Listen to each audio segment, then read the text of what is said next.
Hey everyone, it's Jay. And Sean. And today we're going to give you some good quarantine options on Disney+.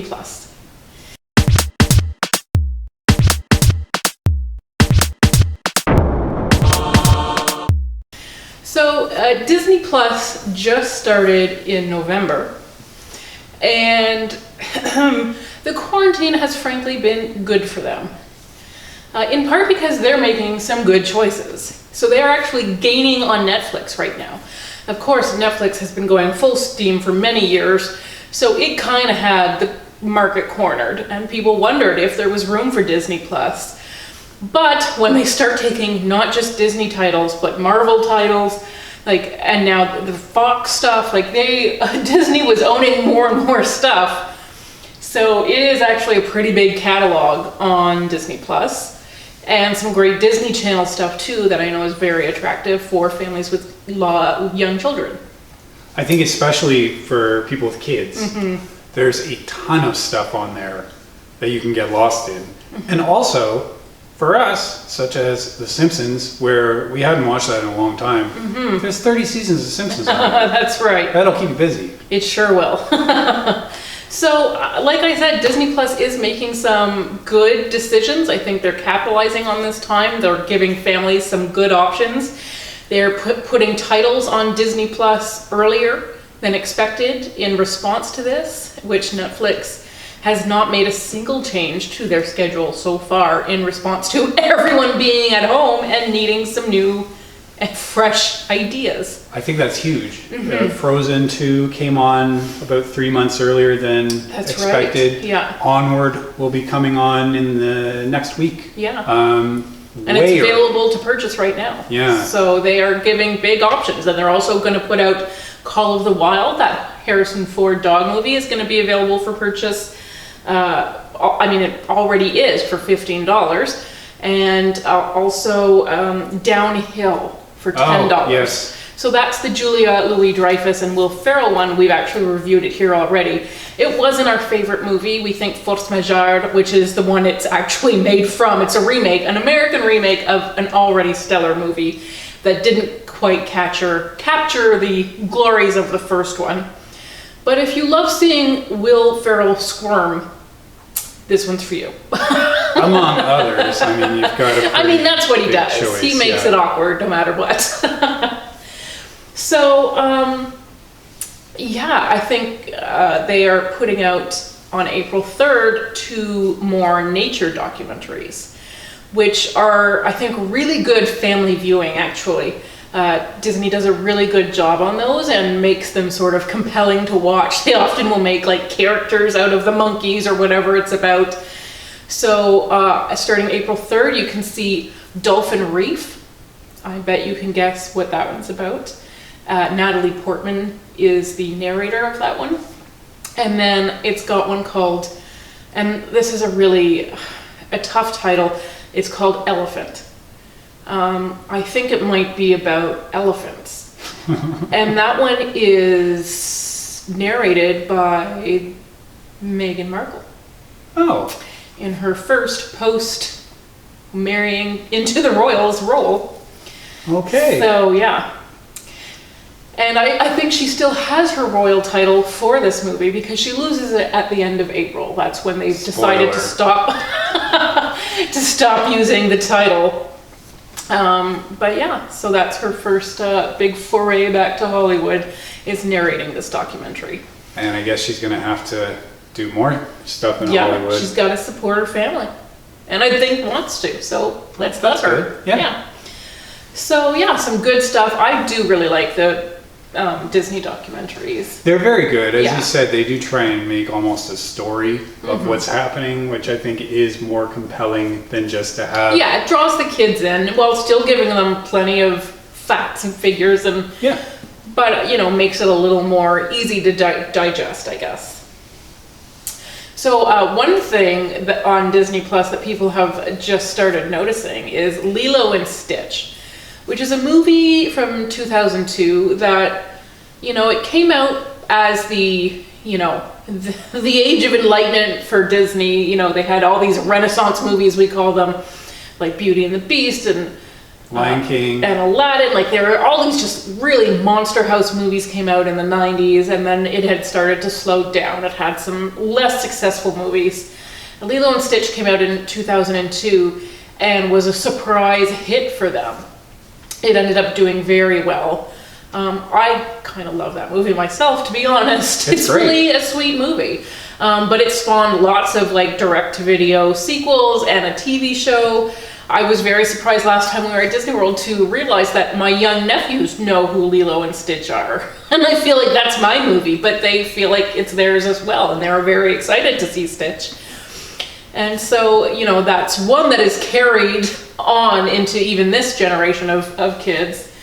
But there is a change in the movie that streams on Disney+. Now, apparently they changed it quite some time ago. But there's a scene where I think the Lilo is hiding from the social worker, and she hides in a dryer, and then her sister, you know, traps her in a sheet. Mm-hmm. And I guess Disney thought better of that and thought it might encourage children to do the same, which is really not a good thing for kids to do. So it changed it to like a little cubby hole. Although now, when you watch the movie, poor Lilo and Noni no longer have a dryer in their home, so... It's a step down. Tough. So that's a little change that people have noticed to one of their favorite movies that you can see on Disney+. And Disney+ was going to be doing a live-action adaptation, because of course they always do. And I think this one was meant for Disney Plus to be released on the streaming service. And it was meant to start shooting this fall in Hawaii, but... We'll see. We'll see. That's right. But there's plenty of stuff on there right now. Obviously, there's the obvious stuff that you've already thought of and you've probably already watched and enjoyed, and that's great. It's always a good idea to revisit some of your favorites. But we have a short list of movies you could also consider. And remember, even though streaming is up, Disney Plus is still offering a free month to families. So you can try this service for this month of quarantining to decide whether or not you like it. So you are still going to get that free month right now. That's a no-brainer. Yeah, just use it. Just have it. Yeah. Because there is way more stuff on there than you can watch in a month, even if you're going all day long. Mm-hmm. So a free month is absolutely a great deal for this. Yes, it is. So Sean, what do you have for us? All right, my top 5. Mm-hmm. Number 5 is Adventures in Babysitting. Oh, yay! I love that one. It's a good one. Mm-hmm. So it's Elisabeth Shue is a babysitter who goes into Chicago on a night where everything goes wrong. And has takes her children, the children she's babysitting. Yes, they have to go pick up her. You've left out this important part of the story. With the kids. Takes the kids she's babysitting with her. She has to go rescue her friend from the bus station and almost certain death. That's harsh. Well, it's true. Yeah, well, the stakes are high. Yeah. When you're a teenage babysitter. Yes, they are. Mm-hmm. And they did edit out the swear words in the Disney Plus version. Okay. So it is kid friendly. So it's totally safe to watch as a family. You know, that movie is how I first learned about Thor. Yes, that's right. The little girl is obsessed with Thor. Yeah. And to me, like, obviously I didn't even know it was a comic book character. Like, that was totally off my radar. But that's how I first learned about it. That is a nice little bit of trivia. Thanks, babe. Yeah. Number 4 is Flight of the Navigator. Ooh, another one from our childhood. Another 80s movie. This one is about a kid who disappears and shows up, I think, 8 years later, not having aged a day. Yeah. So it's a real mystery. It turns out he was taken into outer space by aliens, and the ship that took him is needing help. Has been stranded on Earth, and he's the only guy that can help get the ship back to where it came from. The ship is voiced by Pee Wee Herman, which I did not know. He's credited as something different. And Paul Reubens? No, it's actually, I think, Paul Mall. Oh, okay. Yeah, completely different. Okay. So that's a little bit, and I mean, it's just a voice, so you wouldn't recognize him otherwise, maybe. Yeah. And the main character the actor is from British Columbia, and a few years ago was sent to prison for robbing a bank. That's right. So I remember that. he didn't do a whole lot after this, except questionable things. Yeah, but let's just remember that lots of our actors from BC, like Ryan Reynolds and Seth Rogen, have done quite well for themselves and remained mostly out of prison. And maybe that's why the pressure got to this guy. He had a lot to live up to. Maybe that's it. And they didn't even consider that during sentencing. What gives? I know. Anyways, you know what? Flight of the Navigator was definitely haunted me in my childhood. I watched it I don't know how many times because my school, and I went to a French school. You may have heard this about Canada, that we're bilingual up here, and it's true. So for the first 10 years of my life, I only went to French school, excuse me. So we watched Flight of the Navigator en français. Anytime we had a snow day or a rainy day, just the whole school would be in the gym. And it was a very small school. It was less than 100 students from la maternelle jusqu'à la 8e année. From pre-kindergarten all the way to 8th grade, less than 100 students. So we would all sit in the gym, youngest to oldest, and watch that movie every single time. They could have at least got something else. No, sir. Oh, that's a shame. It's a great movie, it but is. not every snow day. You gotta mix it up. Yeah. But, you know, we should watch it on Disney Plus, and I will tell you the whole movie in French. I look forward to it. Oh, yeah, I'm sure you do. Number 3 is Frankenweenie. Yay! So there's actually 2 Frankenweenies on Disney Plus. That's right. We found that at the hard way. Yeah, there is one from 1984, which is a Tim Burton short film that he made for Disney, and then Disney buried it. They were not happy with what he did. He then eventually, as he got big, came back to it and made it into a feature. So the animated feature from 2012 is the one that you want. It's in black and white, so which is kind of weird because the older one is in color. But anyway, it's for it's an artistic choice, and it works really well. And it's such a sweet movie. It is. That's maybe a little bit serious, and I mean, death is a big part of this movie. Yes, it is. It's about a little boy whose best friend, a dog, dies, and he decides to bring him back to life. Now, we watched this with our nephews recently. Actually, I think just before Halloween, so not that recently. No, it has to have been after Halloween. Because we didn't have Disney Plus. Oh, we have the movie. I think I own the movie, actually. That would be That's how we did it. That's the answer. Yes. So we watched it with them, and little Jack was like having ideas about Ben, who had a dog named Boomer, and he was like, hey, if your dog ever dies. I was like, oh, well. Luckily, I don't think that Jack quite has the wherewithal as the little scientist in the movie does. Yeah, I mean, it's a little Victor Frankenstein, so there is a real legitimate reason why this guy can bring his dog back to life. Yeah, and actually it's fun because the whole movie is peppered with like monsters who are kind of kids, and like they're all a little ghoulish. So it's really, really a fun movie even for adults because there are so many references to horror movies, like very classic horror movies and the characters from them. It is in black and white. It looks great. It's very stylish. It is very emotional. Coming from Miss Emotional over here. But yeah, it is a great movie. That's a good pick. Yeah. Number 2, you won't like so much. Uh-oh. Rookie of the Year. Okay. So this one is one that I enjoyed as a teenager, about a teenager who becomes the star pitcher for the Chicago Cubs after he breaks his arm and it heals weird. He can suddenly throw over 100 miles an hour. Oh, whoa. So he goes straight to the majors. That seems improbable. It is improbable. Based on a true story? Not that I'm aware of. It's probably just a combination of 3 or 4 different stories. So okay. Fair enough. So they didn't have to pay anyone. That's right. Right. Okay. So you liked this one. I like this one. Now, you also broke your arm. I did. As I a broke kid. my arm twice as a kid. Well, was this the reason why? No, and also I broke my non-throwing hand, which was really Yeah, well, maybe good you thing. should have tried it then. That's probably true. I did never try to throw with my left hand, and maybe I should have. Huh.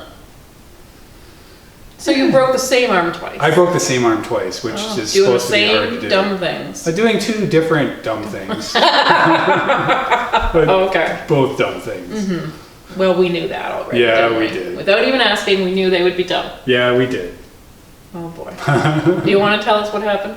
Yeah, sure. The first time I was about 8, and I was going down a toboggan hill, just really someone's driveway, and it had a curve in it. And then there were woods on either side of the driveway, so I decided I would go, like, instead of doing the curve, I would just go for the straightaway and hike up into the woods so that I could go faster. I didn't make it out of the woods because I ran into a tree. Oh no. Yeah, and so I blocked my head with my Yes. arm, and well, that was the right move, but I broke my wrist. Oh, fun. Yeah, Where were you living at the time? I was in Nova Scotia. Okay. Sean's dad was in the military, Yeah, so we moved every 2 years. he moved a lot. So you were out in Nova Scotia. Yeah. And like, were your parents with you, or did you have to walk home with They your... were with me. Okay. So my dad So this saw was my a supervised Yeah. dumb thing. yeah. Good to know. Well, I mean, they told me, "Do you think that's a good idea?" And you were like, yes. persisted. Yeah. it wasn't a good idea. No. But yeah, my dad took one look at my wrist. He's like, "Go off to the hospital." Yeah. So packed me in the car and off we went. You know, I sort of recreated that same moment. You remember this. We were at the cottage. Yes, on your bike. We were biking, and the brakes on my bike went out as we were going downhill in, of course, the woods, which is where cottages tend to be. Yeah. And I went right into a tree, threw up my arm to protect my precious face, although I was wearing my big diamond ring. So, in fact, this hand was worth more than my face, and it did rip the diamond right out that darn tree. It did. So you heroically carried me home, had to pry the setting. It was That's no right, longer it a was diamond ring, it was bent just around the your setting. finger. But because, you know, a lot of stuff was bruised and swelling rapidly, so we were trying to get that off so we wouldn't have to cut it off at the hospital. And Sean later trekked back into the woods and found the diamond. I did. It was just sitting Isn't at that the base crazy? of that tree. It was unbelievable. I don't It know just- that I would have even recognized the tree, although Yeah. probably it was marked up. You could I see. You hit could it tell. pretty hard. Well, your bike was still there. Oh, okay, good. Yes, I didn't think of that. I've tried never to look at that bike again. It was bad memories, Yeah. and it's gone now. Gone to a better place. All right, so we both did dumb things. Yeah. I was Yours slightly wasn't a dumb older. thing, though. Well, Like, that's not yeah, your fault. No, it's not. It was it was one of those cute antique cruiser It was a bicycles nice bike. that are, probably not fit for cottage The rugged brakes should riding. have worked. They should have. You do kind of count on those things. You do. Okay, and your second arm story, do we want to hear it? Yeah, that's an even dumber one. Oh, good. So that was grade 8, and Okay. I just decided I was going to dunk my shoe through the football uprights. Okay. So I was doing that and then just hanging on You to were them such a afterward. boy. Oh, yeah. Hang on to it afterward, and you would like fly. Your legs would fly up because you had momentum. Well, my legs flew up, and I lost grip on the pole. Oh, gosh. And I went right down face first again. Put my arm down. Arm gives way. Yeah, it's my left arm that really saves me a lot. Saves of you the time. every time. Yeah. Yeah. Good gravy. Still kicking. And look at that face. It's Oh, worth it, eh? Thanks, baby. Okay, so Rookie of the Year. Rookie of the Year, number 2. Okay, what have you got for us at number 1, Sean? Number 1 is 3 Men and a Baby. Oh, I feel like that must be for me. No, I like that movie. I think I made you watch it kind of recently too. I don't do think love we that have. movie. Oh, really? Yeah, I haven't seen that movie in a long time. I hate when you say that because it What? usually means I've mistaken you for another boyfriend. Or you just watched it alone. It could have happened. Well, let me Either just way. say I have distinct memories of it not being alone. But Okay. anyways. Okay, I mean, I do love this movie for some reason, even though it is a weird premise. It's I really mean, the premise good. is right there in the title. But yeah, Ted Danson. He's got a bunch of grown men roommates. He does, for Steve some reason. Gutenberg. And they're all successful. Yeah, that is a good thing to point out. They're not like down on their luck. Like one's You know. an actor, one's an architect, and Tom Selleck is the third one of these three roommates. And I forget what. Well, isn't somebody a cartoonist? Somebody draws Yeah, a lot. Steve Gutenberg is an artist. That's Okay. right. So all three of them should be able to afford their own place, And yet they live together. and yet they live together. Just And they end up having a baby. They I mean, do. they don't have a baby. The baby shows up on their doorstep. Yes. It's a real mistaken identity kind of thing. Yeah, well, isn't it supposedly the baby belongs to one of them? Yeah, it does. Okay. It's confirmed. Okay. It is one of their But kids. then all three of them have to, They have to take care of it. you know, because it does take at least 3 men to equal 1 woman. I mean, even the three of them are up to the task. Oh no. And then it's just hilarious because can you imagine men raising babies? No, you can't. No. Can you imagine a man changing a diaper, trying to feed a kid? Do they even know what to do? They clearly don't. Do they even know what comes out what end? No, No, they don't. no, they And it's don't. hilarious how bad they are at this. Yeah, and it's a girl baby, so it's even more confusing. Yeah, and it gets even worse in the sequel, 3 Men and a Little Lady. Oh, yeah. Which I did not notice on Disney Plus, but I guess people. Let's hope Let's it's hope it's there also. Double header. Anyways, it is, I mean, all these movies we remember from our childhoods. We probably watched as a family, and now you can torture your children with them as well. You can. It is so nice to pass those things on, though. I It think. is, and these are like good little movies. Also, one thing, there is a urban legend that there's a The ghost. ghost! I looked for it once, and it did scare the heck out of me. Yeah, but it's not a ghost. It's not a ghost, it's a cardboard cutout. Of Ted Danson. Yes, but it's sort of like behind curtains in his bedroom, so look for it. Yeah. And the thing is, if you are looking for a ghost and then suddenly boom, the thing you're looking for is there, Yeah, it did it really is frighten creepy. me. Yeah. So, it's not a ghost. At least there's a plausible story for it not being a ghost. But there is, in fact, something that shouldn't have been there. I think a crew member left it there as a joke, but it ended up in the movie. And now you can scare your kids. It's a little bonus. bonus for you. Yes. All right, so now you have 5 good reasons and no more excuses. Disney Plus, you get a free month's trial. Sign up today. We're not getting paid for this, but we are enjoying it, even though we are childless people. And we should be getting paid for it, really. Probably we should, yes. Well, I'll send a bill. Okay. Might as well. Might as well. At least get my ring fixed. All right, well, good luck to everyone. I hope none of your kids have broken their arms doing dumb things in your quarantine. I mean, at least one of you as a kid with a broken arm is now. I can pretty much guarantee that. And it might be my sister. Hi, Tess. Anyways, hopefully you're all getting through. There's some good options out there to try to keep them busy. I know it's tough. We're all just looking for some entertainment. Bye, guys. Bye.